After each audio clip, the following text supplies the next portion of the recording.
a comment on YouTube. Japan will thrash Sweden, unfortunately. I also think Japan will thrash Sweden. I think I agree. Watching the game of Japan, every single match with Japan I love. Shout out Jimmy came of Japan kit today. Of course I did. Respect.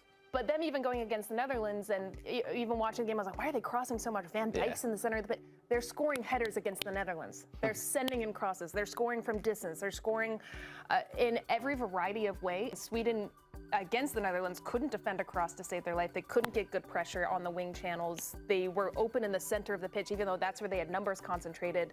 And this is a Japan team that is clinical. They're quick. They counter press as well. They're suffocating.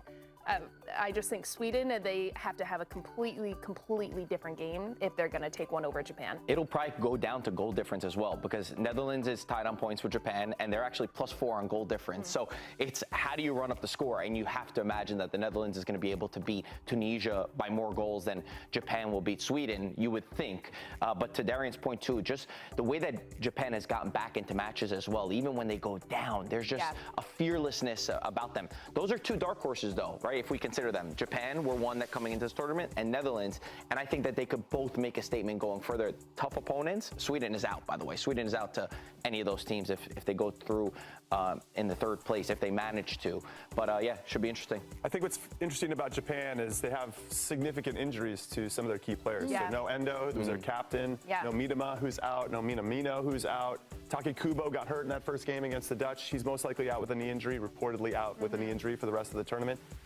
Arguably, their 4 best players are out. And so I think what's interesting about Japan teams in general is that, yes, very technical. They know how to play. They can play the beautiful game. Actually, probably played more like the Dutch style than the Dutch did when they played against each other.